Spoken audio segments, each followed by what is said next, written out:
ማህደር ቀስ ብላ ወደ ኤደን ተጠጋች። የሽቶዋ መዓዛ ከክፍሉ የሳሙና ሽታ ጋር ተቀላቀለ። ድምጿን ዝቅ አድርጋ አንድ ነገር እንድትረጅኝ ይፈልጋሉ። ኤደን የንግግሯን ስውር መልእክት ለመረዳት አልተቸገረችም ነበር። ሰውነትሽን የሚያሳይ ነገር እንዳትለብሽ፣ እንዲሁም ከባሌ ጋር በምትሆኝበት ጊዜ ርቀትሽን ጠብቂ። እኔ ልቤን አውቀዋለሁ። የሆነ ነገር እየተረበሸ ነው፣ የሆነ ነገር እየተሸረበ እንደሆነ ይሰማኛል። የአቶ ኃይሌ እይታ ካለፈው ሳምንት ይልቅ አሁን እየለሰለሰና ትኩረት እያበዛ መጥቷል። ኤደን በልቧ ይህንን ማህደር ብትሰማ ምን ሊፈጠር ይችላል?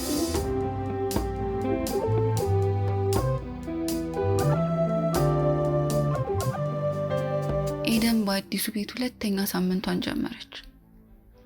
ቤቱ በቁሳቁስ የሞላ ዘመናዊና ጽዱ ቢሆንም በግድግዳዎቹ መካከል የሚዘዋወረው አየር ግን እጅግ ይከብዳል። ኤደን ገና ከመጀመሪያው እንደተረዳችው የቤቱ ውበት የውስጡን ሰላም አልባነት ለመሸፈን የተደረገ ሙከራ መስሏታል። የቤቱን በቤቱ ወይዘሮ ማህደር መልክና ቁመናው ባይጎላትም አይኖቿ ግን ሁልጊዜ ፍርሃትና የጥርጣሬ ረመጥ ይተፋሉ።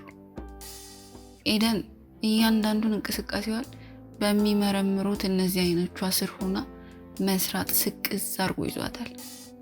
አንድ ጠዋት ኤደን በኩሽናዋ ውስጥ እቃዎቿን እያጠበች ሳለ ማህደር ድምፅ ሳታሰማ ገባች።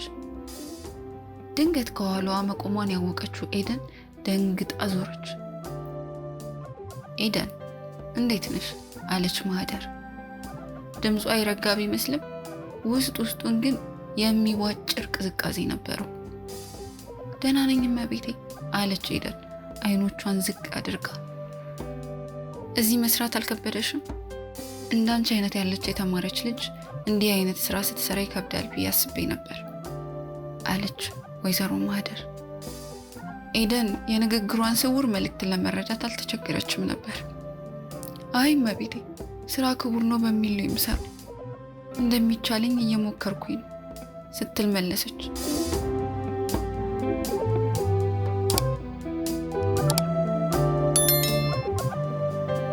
ማህደር ቀስ ብላ ወደ ኤደን ተጠጋች። የሽቶዋ መዓዛ ከክፍሉ የሳሙና ሽታ ጋር ተቀላቀለ። ድምጿን ዝቅ አድርጋ አንድ ነገር እንድትረጅኝ ይፈልጋሉ። እዚህ የመጣሽው ለመስራት ብቻ ነው። ከዛ ውጭ ያለ ነገር ሁሉ በዚህ ቤት ቦታ የለው። ገባሽ? አለቻት። ኤደን ልቧ ሲመታ ታወቃት። እኔ ስራዬን ብቻ ነው የማውቀው አለች በቁርጠኝነት። ማህደር ግን ምንም ሳትጨምር ትርጉም ባለው እይታ ተመልክታት ወጣች። በተቃራኒው አቶ ኃይሌ ለኤደን ያለው አቀራረብ ሌላ የጭንቀት በር የሚከፍት ነበር። ኃይሌ በቤት ውስጥ ብቻውን ሲያገኛት ስለ ህይወቷና ስለ ትምህርቷ መጠየቅ ይጀምራል። ማኔጅመንት ተምረሽ የለ እንዴ? እዚህ ቤት እንዴት ተገኘሽ? ሲል ጠየቃት። ኤደን ስራዋን ለማስተካከል እየሞከረች ሁኔታዎች አልተመቻቹልኝም አቶ ኃይሌ፣ በዚህ ጊዜ ስራ ማግኘት ከባድ ነው አለች። ኃይሌ በረዥሙ ተነፈሰ።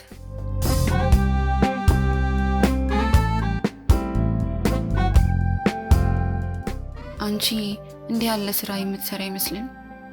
ረጋ ያለ ማንነትና የተለየ ግርማ አለሽ አላት። ያ ቃል ለኤደን እንደ ምስጋና ሳይሆን እንደ አደጋ ደውል ነበር። የአቶ ኃይሌ እይታ ካለፈው ሳምንት ይልቅ አሁን እየለሰለሰና ትኩረት እያበዛ መጥቷል። ኤደን በልቧ ይህንን ማህደር ብትሰማ ምን ሊፈጠር ይችላል ስትል ተጨነቀች።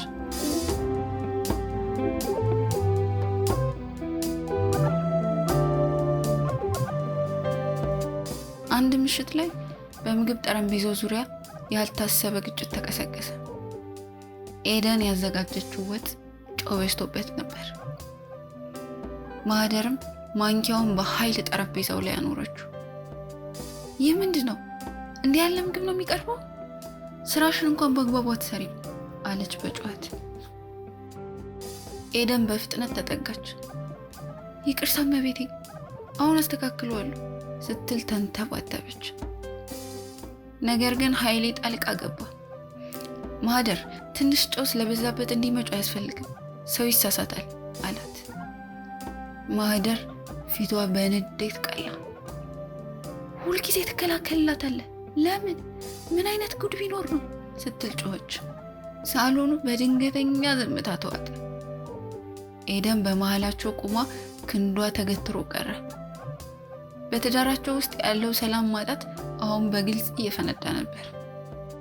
ቀናት እያለፉ ሲሄዱ የማህደር ጥርጣሬ ወደ ግልጽ ተጽዕኖ ተቀየረ። አንድ ቀን ኤደንን ለብቻዋ ጠርታ እንዲህ አለቻት። ኤደን፣ ከዛሬ ጀምሮ ልብስሽን በጥንቃቄ ታስተካክያለሽ።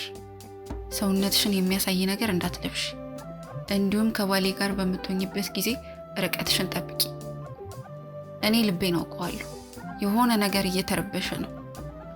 የሆነ ነገር እየተሸረበ እንደሆነ ይሰማኛል አለቻት። ኤደን ግን የደረሰባት ውርደት እንደሆነ አስባ አንገቷን አስደፋት። እመቤቴ፣ እኔ ክብሬን አውቃለሁ፣ እንደዛ አይነት ሰው አይደለሁም ብላ ብትመልስም ማህደር ግን ወሬ አታብዢ፣ ያልኩሽን ስሚ ብላ ፈገፈገች። ያቺ ምሽት ለኤደን ከባድ ነበረች።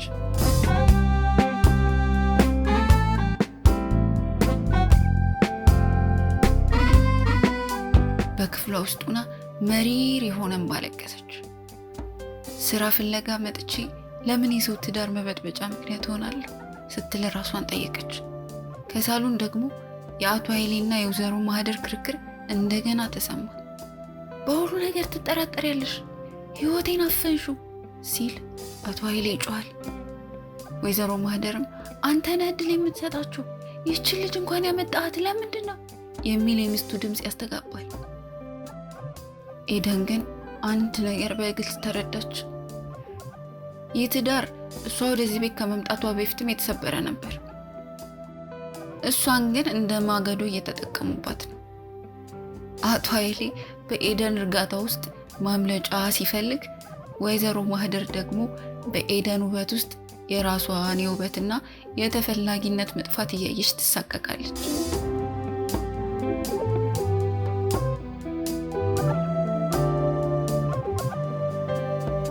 በነገው ቀን አቶ ኃይሌ ለብቻው አገኛትና እንዲህ አላት።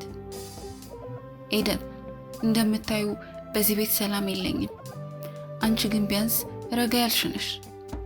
አንቺን ማየት ለኔ እረፍት ይሰጠኛል አላት።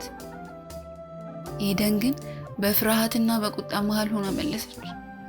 እባክዎ አቶ ኃይሌ፣ እኔም በዚህ ውስጥ አታሳትፉ። እኔ ሰራተኛ ነኝ።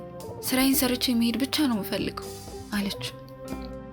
ነገር ግን የእሳቱ ነበልባል ቀድሞ ተነስቷል። ማህደር ከበሩ ጀርባ ሆና ንግግራቸውን እየሰማች ነበር።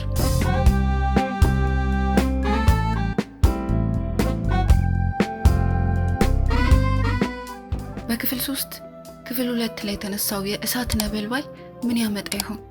ሰብስክራይብ በማድረግ ይጠብቁኝ።